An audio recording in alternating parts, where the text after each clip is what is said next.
And it still feels like I have to move on, like I can't stay in that one spot.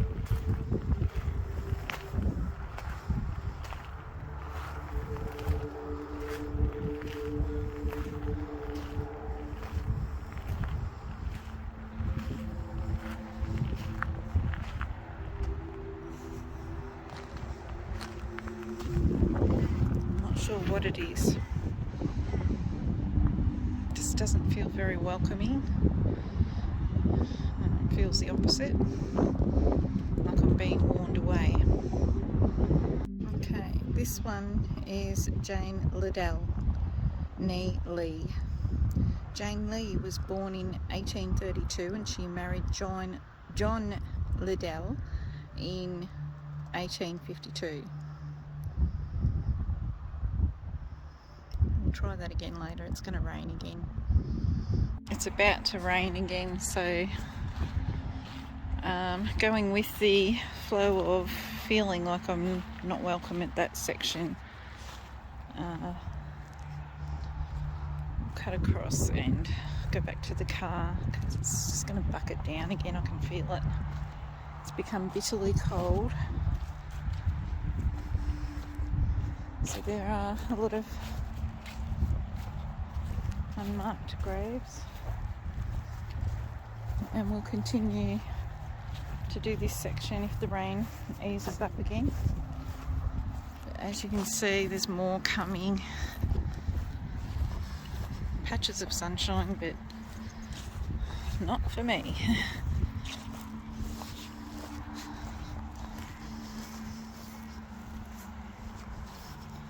I so wish that I did have all the equipment, such as the cat balls and the K2 meter. Oh, I'm getting a K2 meter, but I'd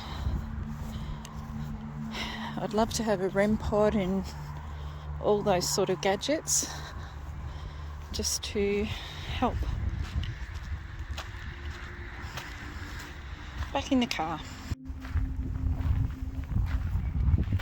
Alright, so let's go talk about Jane again.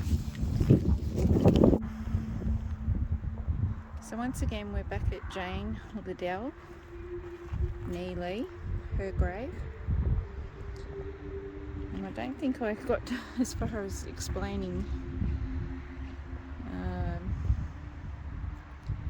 what happened to her. But Jane Lee was born in 1832. She married John Liddell in 1852, and the day after their wedding, John set out alone on the Australian goldfields.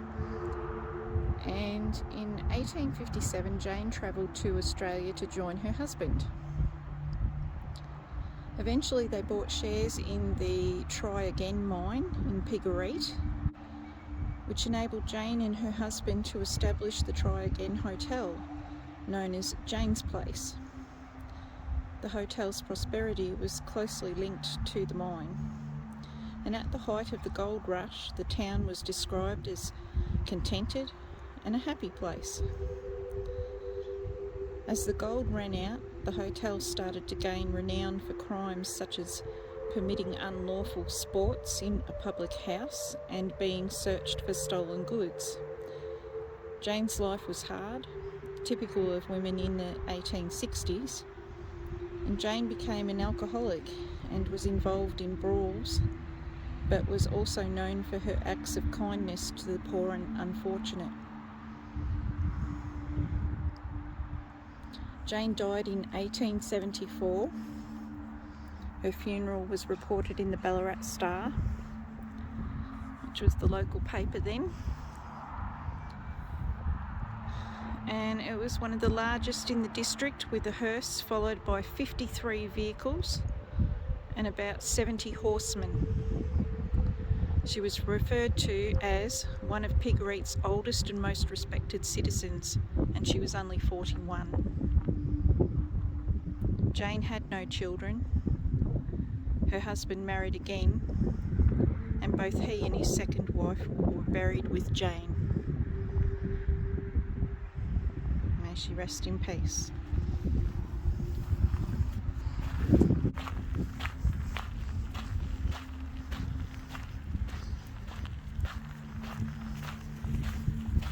As I said before, if there are any spirits who are wishing to communicate, I may not hear you right at this moment, but the device that I'm holding in front of me can actually record the moment. And if I don't hear you, but you do speak, when I play this recording back, I will be able to hear you. So I welcome any communication. You can comment as much as you like.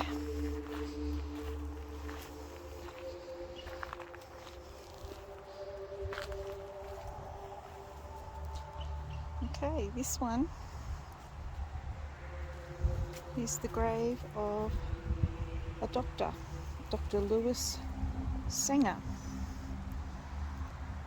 Dr. Johann Hermann Louis Sanger, MD of the Sachs, Weimar, died on the 2nd of October in 1865, and I apologise if I've said all that wrong. I'm not good with interpreting words. But he died on the 2nd of October in 1865 and he was aged 37. He was actually murdered outside of the home of William Harris in Newtown in Scarsdale by a 57-year-old Welsh miner named James Jones. Dr. Sanger was not married.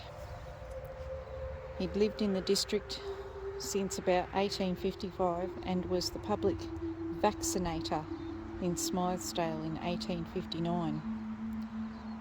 His home was at the foot of the Rocky, which is a volcanic outcrop on the eastern side of the road as you pass over the railway line on your way to Cape Clear. This grave was repaired in 1929 by the Scarsdale Old Boys Reunion Committee.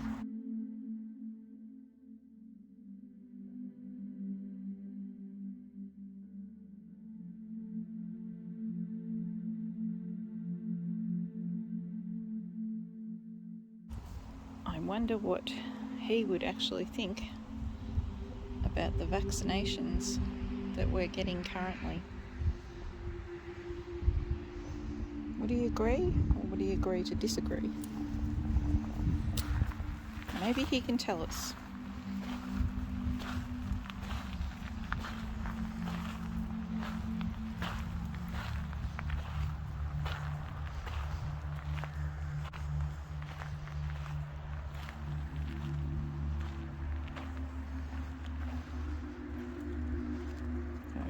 Cut across here. Once again, we're going to be walking on people again. I don't mean to be disrespectful, guys.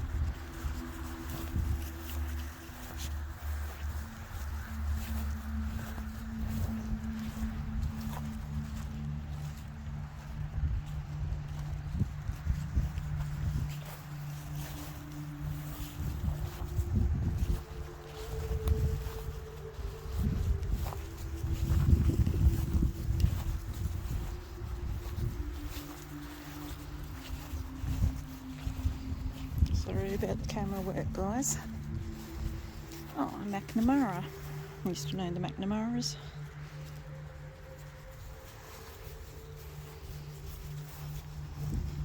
Not from around here though.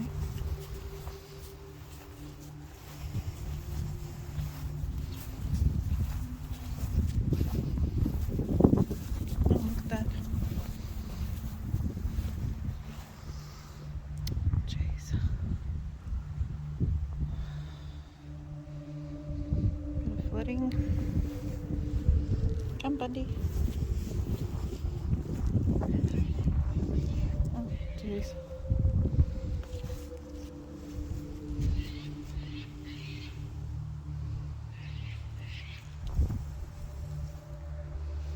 That needs fixing.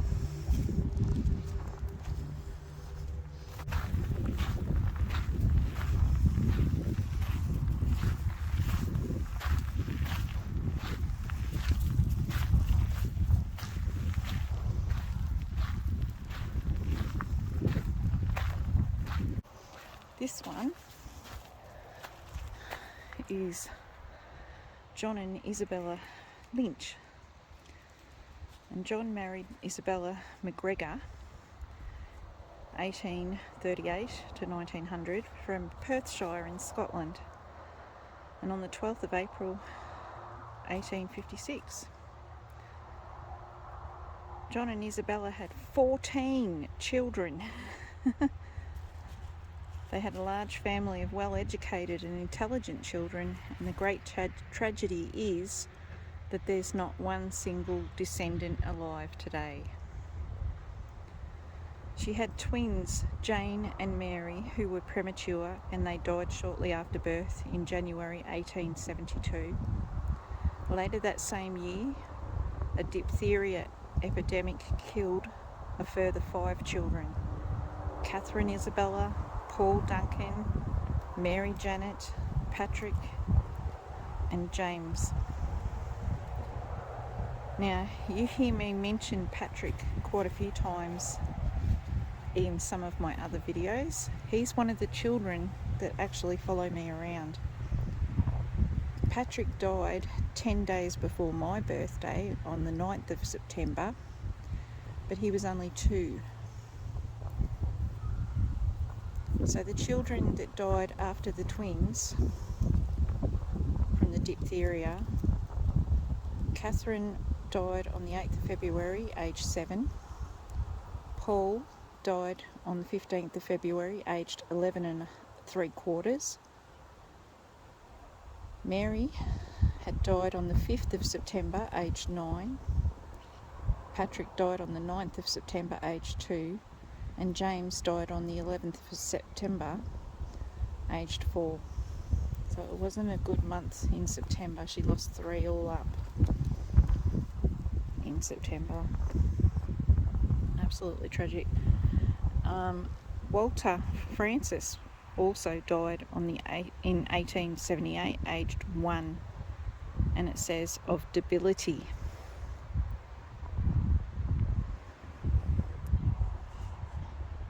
Also in the grave is their eldest son, John Jr., 1857 to 1911. He was an engineer to the borough of Smearsdale, and he died of diabetes mellitus.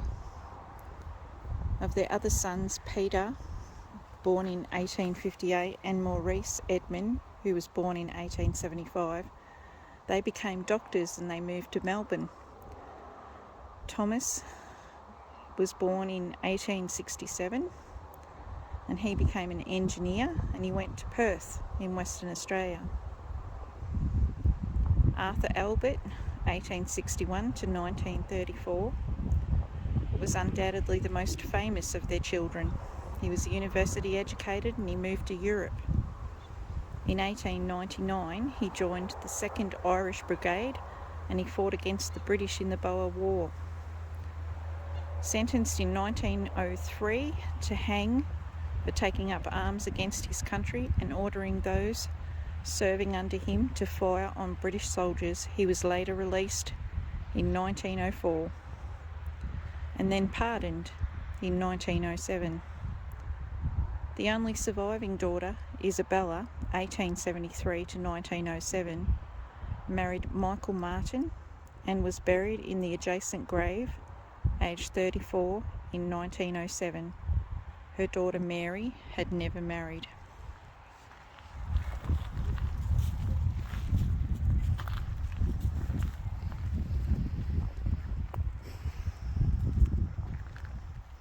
Here's the Eureka connection as well. John Lynch, his grave is the largest family plot in this cemetery, as I said before. He was born in County Clare in Ireland. Although he was trained as an engineer and a mathematician, he came to Ballarat in the 1850s as a digger. He joined the Ballarat Reform League and took a leading part in the no licence agitation on the Ballarat goldfields. This agitation led to open rebellion at the Eureka Stockade on Sunday the 3rd of December 1854, in which John Lynch was Peter Laylaw's second in command. apparently in part because he owned an old blunderbuss. In 1861, he was one of the founding councillors of the borough of Smythesdale, but when the municipal boundaries were changed, he became councillor and first mayor of the borough of Browns and Scarsdale in 1862. The Mines Department appointed him as the mining surveyor for the Ballarat Mining District No. 6 Division that included the goldfields of Scarsdale, Happy Valley, Linton, which I'll also try to show you, Carnarvon and Smythesdale. And that is the man, John Lynch.